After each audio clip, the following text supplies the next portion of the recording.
Hello and welcome, ladies and gentlemen. It's Azothan once again, and we're doing Diablo 2. Last time we checked in, we just saved Deckard Cain, we wrapped up that bit of the storyline, and now we discovered a moldy tome that told us somewhere in the Black Marsh there is a dark tower that carries an ancient curse and a great amount of treasure. So, we're gonna go right to our waypoint in the Dark Wood and try to find this tower, which I believe is southwest of us right now. Oh goodness, like a nub, I'm not summoning my army up. Yep, I have the oak guy. I almost forgot. Aw, they killed everything. But, Mom, I wanted to kill skeletons. Skeletons. Screw you, cat.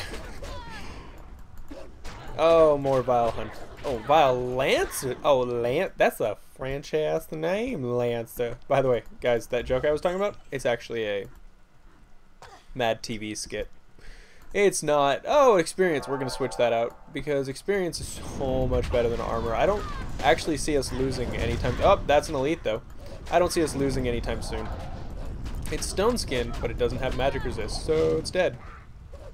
Oh man, I really hope I can find a really cool spear because the stereotypical image of the druid within the game manual has the druid wielding a spear, and he looks so awesome. He's surrounded by wolves, got his spear, he's wearing heavy armor, he's such a badass. By the way, for those of you who didn't know, the druids are actually related to the barbarians of whatever the mountain's called where we're going to go in the expansion. Anyway, they're related to them. They just took two very different paths to their defending of Mount Cucamonga? Mount Cucaracha. Mount Hyjal? No. Alright. Mount Ariat. Mount Ariat. Okay. God, I was going to be embarrassed if I couldn't remember that. I'm going to do a little bragging here, guys. I went to the first ever BlizzCon, which was amazing, and I would like to state that I hold the record at that BlizzCon for the most number of people beaten in the personal jousting thing. They had bugle sticks, and I beat 26 people in a row before finally some really big guy. Guys, I gotta remind you here, it was best 2 out of 3 for a while, and then I think they got a little upset that I was still in there and they wanted to tire me out, so the guys changed the rules to best 3 out of 5. So I'm exhausted. I've been on this Pugil thing for at least an hour at this point. I've beaten 25 people, and next thing I know, Chewbacca gets up on the stand across from me. But I suffer from migraines occasionally if I don't like pre-Advil it up. But I know I got a level, by the way. We'll get it in a second. I'm telling a story. God, focus. I suffer from migraines occasionally, so I have a raging migraine. It's loud, it's hot, I've been getting hit in the head, and oh, big shout out to the kid I fought who realized that I was, like, the guy would say go, and before the other guy could even react, I'd already hit him in the head. So, the kid that I was going against decided, this is not the big guy, this is someone earlier on. Oh, we found the tower. The kid decides that he knows what I'm going to do. So, as soon as the announcer says go, he just ducks, and I swing as hard as I can for his head, and I miss, and I go toppling right off the tower. And I can see by the look on his face, he was really pleased with himself. And inside, I was going, oh my god, that was really good. This kid can learn. So I thought, alright, this kid can learn, but he obviously has a low opinion of me. So he's not going to think I can learn. So I put on my angriest face. I'm just this, and I get back up there, and the guy says go, and I pull back like I'm going to swing super hard. He ducks into a crouched position, and I don't swing. I just sort of hold it there, look at him for a second, and he knows what he's like, oh, that's not, oh crap. And then I just sort of lightly dink him in the head with the bottom side of the pugil stick, and in that crouched position, he had no balance or anything, so he went tumbling off. And the next round was the same thing. Well, not the same thing. He tried to do something slightly different, but I was ready for it. That was a lot of fun. But I was going to say, the second BlizzCon, which I also attended, I was standing... Oh, why did I... No, I was kidding. Damn it. Shouldn't get distracted like that. Anyway, they were having sort of a Jeopardy competition where they were doing I guess a knowledge test or trivia test. There you go. and they were inviting people up to answer questions. And there were people standing on the stage, and they said, "What is the, I guess, term for when they turn a prisoner into a space marine? What's it called?" And I knew that it was called resoc, which is short for resocialization. Most Terran Marines suffer from that. They're all convicts that have been pressed into service. Well, most of them are. I don't know about all of them. Anyway, no one on stage could answer it, so I'm standing in the crowd like, no one's gonna fucking... Are you all WoW kitties? God damn. Alright. So I raise my hand, and they call on me, and I say, "It's called resoc." And they say, "What?" And I said, "Resoc." And once again he goes, "Sir, can you repeat yourself?" And I was like, resocialization. And the guy looks at me and goes, "Ah, it's exactly right." He even had a cute little nickname for it and everything. I was like, "It's not a nickname, it's what they call it most of the time, you twat." But I'm like, "Oh, cool, awesome." And then it happens a few more times. They have people come up and they can't answer the questions. So, oh no, it's lightning enchanted. Guys, don't stand near these things. Lightning enchanted is no bueno. Alright, they killed it. Jawbone cap, that might sell for a bit. That's the Barbarian's special new item in the expansion, was they got these cool little headpieces that give them bonuses. Let's see. Yeah, Barbarian only. You can see right there. Anywho, so after that round is done, they actually approach me and they say, "Hey, look, we're looking for people who actually know their lore and know what they're talking about. So would you like to be guaranteed spot in the next round? Usually we pick random people, but we'd like to guarantee you a spot because you seem to know what you're doing." I get up, and I'm so excited, guys. I was way too excited, if you know what I mean. Oh, they started asking questions, and I was hitting the buzzer before... +3 to Thorns. I was hitting the buzzer before they even finished the question. They were like, "What is the name?" Or, "This Cerebrit was killed by..." And I was like, bleep! "It's Zeratul." And they went, "No, I'm sorry, that's incorrect. You lose 500 points. This Cerebrit was killed by Zeratul." I was like, "Oh god." And no one else could answer, and I like sheepishly raised my hand, and they went, "Yeah, you know this one?" And I went, "Yeah, it's Zaz. It's Zaz. Zaz was killed by Zeratul." And they're just looking at me like, "Dude, if you didn't rush, you would have been fine." So I get out of that round. I do actually win. We're gonna heal up a little bit. I do actually win that round, but then I have to go against the guy who won the other round, and he has like 1,000 points more than me from his thing. So what they do is they have you both wager your existing points. So if I have 2,000 and he has 3,000, he can wager 1,000 points. Yeah, if he can wager 1,000 points, and that will put him at like, I don't know, 4,000 or something. Yeah, no, hold on. He has 4,000 points, and I have like 2,000 points. So he can wager 2,500 points, and even if he loses, he's still going to win because he's going to have more points left over than I do. So if we both lose the bet, he's going to win. If we both win, he's going to win because he just has more points than I do from wagering. And if the only way for me to win is for him to lose and me to win. So he has to get the question wrong and I have to get it right. No other combination of whatever will work for me.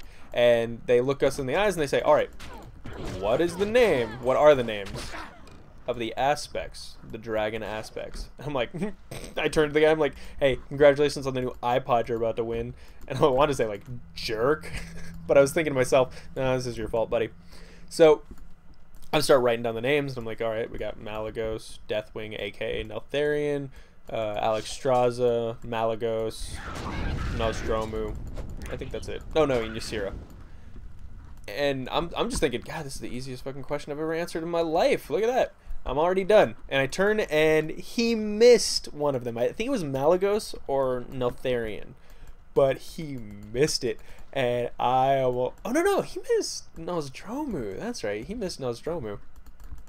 Anyway, I got the biggest smile, and they handed me my new iPod, even though I wasn't an Apple consumer in any way whatsoever. I just thought, oh my god, this is the first thing I've ever won in a game. Oh, it's amazing. And to this day, it sits next to me. It recently died. I found more use for it. I started listening to podcasts and whatnot recently, and I sort of just wore the poor thing down. It was an old iPod Touch. I mean, God, you guys got to remember, it was like new technology when the second BlizzCon happened, and that was quite a while ago. Because I remember one of the guys is like, "Hey, I'll give you the answers if you want to promise to give me that iPod when you win. And I was like, dude, what? Screw you. Get out of here. Anyway, as you can see, we're already at Tower Cellar level 4.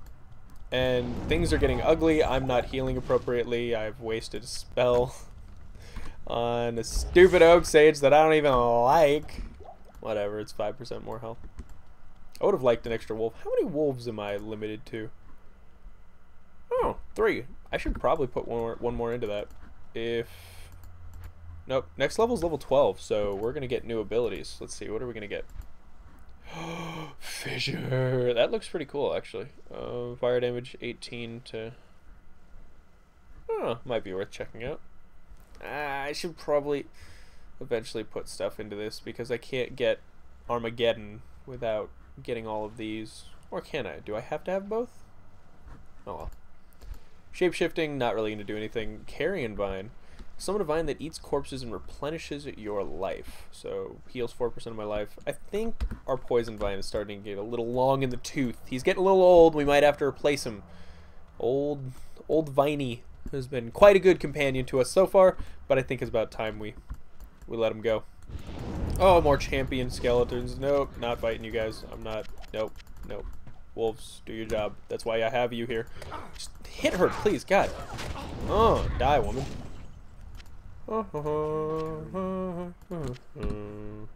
I've got a small shield here, but I don't think it's going to be any better than my yellow shield. Yeah, no. Rejuvenation potion, you can come right back to me. And God, guys, they like tease you. How annoying is it that we have to click every last one of the... I'm going to try to be very careful with my clicks so you guys don't have to listen to too many extras. Normally I would just be like click, click, click, click, click, click, click, click. But this time, for you guys, I'm going to very carefully start doing better. Whoop, whoop, whoop. Alright, that room's cleared. We have a whole nother one to do too. Doesn't that just make you happy? I do miss that. I wish stuff like that broke barrels. I like that in Diablo 3 where you can just smash an entire room full of barrels with all your spells. Ooh, locked. And it gave me... Oh, it creaked! It creaked! Alright, just lit on fire. This game would have been a lot more tense if they didn't give you that creak. People might have complained though. And then it'd be like Baldur's Gate and you just never know when you're about to die for no reason whatsoever.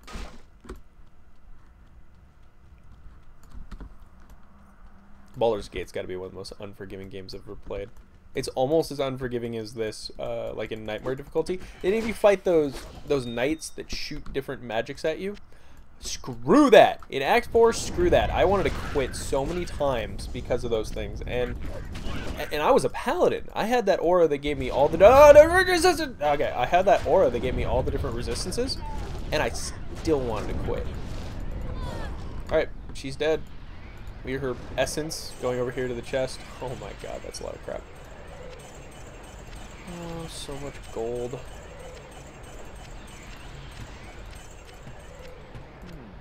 This tower has its charms. My druid saying, this tower has its charms. Yeah, but that would have been funnier if they had actually dropped a charm.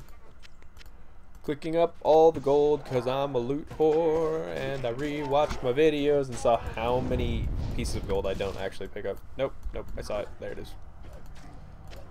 Bite me. What do you guys think? Fissure? Werebear? I kind of want to be a werebear. We might pick that up later. For now, yeah. For now, we're gonna go with Fissure. How much does the mana cost? Quite a bit more, but I think it does more effective area damage. Alright, so guys, we killed the Countess. We took her loot, all of her special golds. We can't take her gold. She has special gold. Put strength up to 30 and energy up to 40. I think now we can just sort of dick off, right? What's this? I want to say that's the hammer thing. Close. We're gonna pop... Well, we're not going to pop. We're going to run back out of here. And in the meantime, I'm going to talk about how awesome this game is and how every place feels very distinct. Like, the dungeons that you run through in Act 1 do not feel like the dungeons you run through in Act 2. And the dungeons you run through in Act 1, I mean, you have caves, you have these sort of mausoleum looking things, you have the Scarlet Monastery, the Rogues Monastery, which has a very distinct feel to it. Its dungeons are much darker, filled with lots of dead bodies. I really liked how in Diablo 3, King Leoric's torture chambers felt very much like the Rogue Monastery. Like, just the sheer number of bodies in tortured positions and horrible. Like, yeah, I think about this, and I never looked. Like, there are just piles of blood and corpses here, and I was always just like, oh, look, pretty colors, and I'm killing things, and lots of, oh, look, it's a blue item, and a yellow item, and oh, a green item. Like, I was just happy with all the colors. But there's some seriously dead and dark shit going on in this game that you don't look at as a kid, I feel. They're like, oh, video games make kids violent. And I was like, really?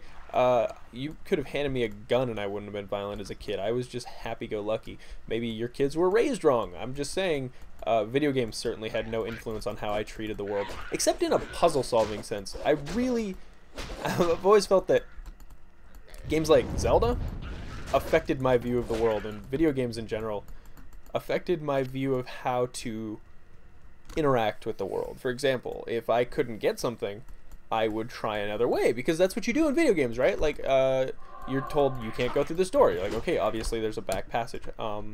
You need a key to unlock this, and you're like, okay, well, I can either kill the guy for the key or I can pickpocket him or whatever. Now, I'm not saying I ever wanted to kill anyone. What I'm saying is I would be presented with situations where I couldn't get what I wanted, and I wouldn't give up. Like, it just became a matter of figuring out how to work around that for me. And oftentimes, if I didn't know the rules of a situation, like a party or how to interact with girls, I just freaked out because there was no rule book. What do I do? Like, am I allowed to act like this, or does that automatically do game over? And it was different for every girl. I didn't know what I was doing. Is that anyone else hear like random yelling? That was weird. Okay, so what we're gonna do here is we're gonna try to find the pardon the dog outside freaking out. Oh, more of these vile archers. Luckily they're focusing on my wolves and not me. Anyway, so that's how video games affected my life, and it probably wasn't for the better, I'm gonna say. It took me a long time to get over the idea that just because someone says no, like, it doesn't really mean no for me. It sounds really rapey. Let me get that straight. I never did that. But there always, in my mind, was a way to get what I wanted, even if I was being told I shouldn't get it. Because that's what video games had told me. If I wanted to get that special item, almost always there was a way to do it. If I wanted to get up on that ledge and get to that door, I just had to figure out how to do it. Obviously, I couldn't jump up there. Yeah, no, that made sense to me. But why couldn't I swing on the rafters, or, you know, hop on that plant that has whirly leaves and flies for no reason? Alright, so we found the waypoint.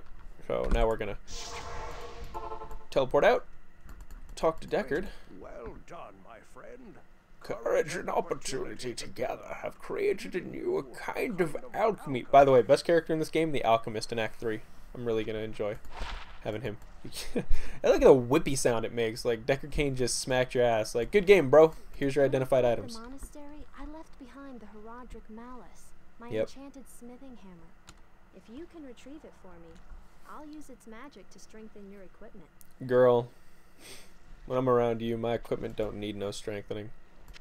Oh, look at that. 5,000 gold that sold for. Now she wants to sell it back to me for 13,000. There's a limit on every act, like how much you can sell something for. Toss that. Toss. Actually, no, not toss that. I don't really need cold resist. Oh, I need strength. We're going to toss the poison resist. And then we're going to regret it when we get to Undaria.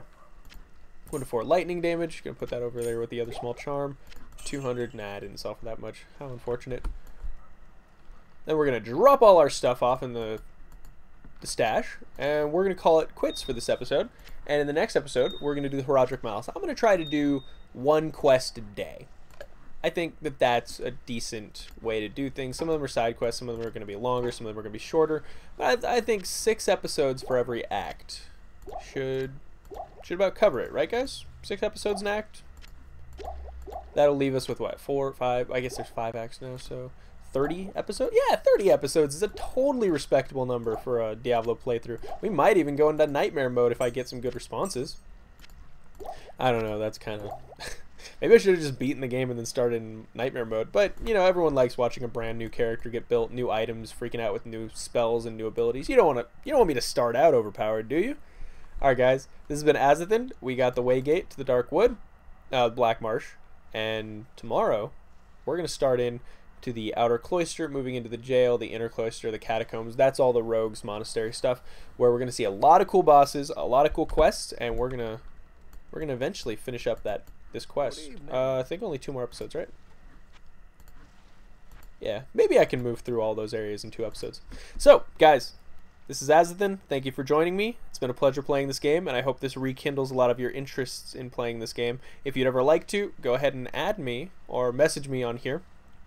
And maybe we could get like a big party together, and we could do a special episode where we try to clear Act 1 with like 5 people as quickly as possible. I'd love it if I could get people interested in playing this with me. Alright, I'll see you guys tomorrow. And this has been Azothan. God, I've said that like 5 times. You know what? I'm just going to say bye. Bye, guys.